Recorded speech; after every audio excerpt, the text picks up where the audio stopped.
जय हिंद दोस्तों, वंदे मातरम। पिछले कुछ दिनों में वैश्विक पटल के ऊपर भारत ने काफ़ी कुछ ऐसा देखा है जो कि उसको नहीं देखना चाहिए था।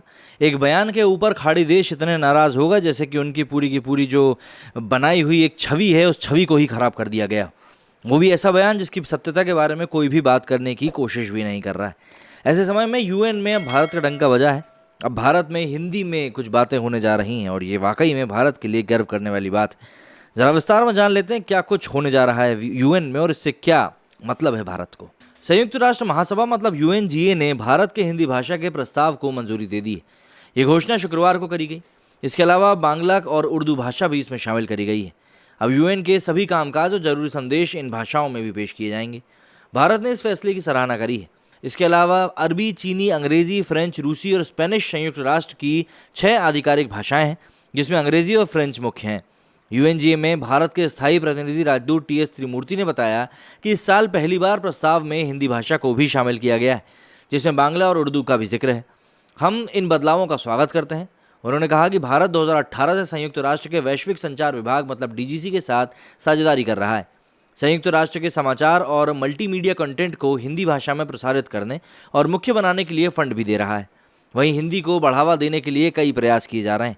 इसके लिए 2018 में हिंदी @UN परियोजना शुरू करी गई थी, जिसका लक्ष्य हिंदी भाषा में संयुक्त राष्ट्र की सार्वजनिक पहुंच को बढ़ाना और दुनिया भर में हिंदी बोलने वाले लोगों को ज़्यादा से ज़्यादा कंटेंट देना था।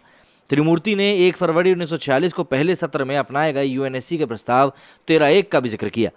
इसमें उन्होंने कहा था कि संयुक्त राष्ट्र अपने उद्देश्य को तब तक हासिल नहीं कर सकता जब तक कि दुनिया के लोगों को इसके लक्ष्य के बारे में पूरी जानकारी ना हो। उन्होंने आगे कहा कि ये ज़रूरी है कि संयुक्त राष्ट्र में बहुभाषावाद को सही मायने में अपनाया जाए और भारत इसे हासिल करने में संयुक्त राष्ट्र का समर्थन करेगा। अभी यहाँ पे हिंदी वाली बात हो रही है, तो हिंदी बात जब भी होती है तो उसको लेकर जहन में कई सारी बातें आती हैं। मतलब कि यहाँ पर देखिए यूएन में हिंदी भाषा का उपयोग होगा, ये बहुत वाकई में बड़ी बात है। लेकिन आप ज़रा 2 मिनट की अगर सोच के देखेंगे तो क्या हमारे भारत देश में जो ऑफिशियल लैंग्वेज है क्या वो वाकई में हिंदी है? नहीं। अगर आप प्राइवेट कंपनीज़ का रुख करेंगे, ठीक है, हमको इंटरनेशनल लेवल पर डीलिंग करनी पड़ती है, सब चीज़ें एक तरफ अगर रख दें, तो भी अगर हम इंटरव्यूज़ की तरफ देखेंगे ना, तो जो हिंदी भाषा बोलने वाले लोग रहते हैं, फिर भले ही वो कितने ही इंटेलिजेंट क्यों ना हो, उनको कमतर ही आंका जाता है।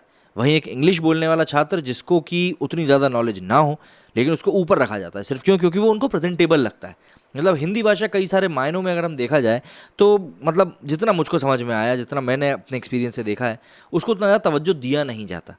आप अंतर्राष्ट्रीय लेवल पर काफ़ी तारीफ़ें कर सकते हैं, सब चीज़ें कर सकते हैं, लेकिन जब आप अपने मानसिक तौर पर इस चीज़ को एक्सेप्ट नहीं करेंगे तो कैसे चलेगा? जापान में ऐसी तरह की भाषाओं का उपयोग होता है और वही सही भी होता है क्योंकि वो वहाँ की लोकल भाषा है। अगर वहाँ पे उसका उपयोग नहीं होगा तो फिर कहाँ ही होगा? आपका इस बारे में क्या कहना है मुझे कमेंट करके ज़रूर बताएं। मेरे स्टूडियो फिलहाल इतना ही। जय हिंद, जय भारत।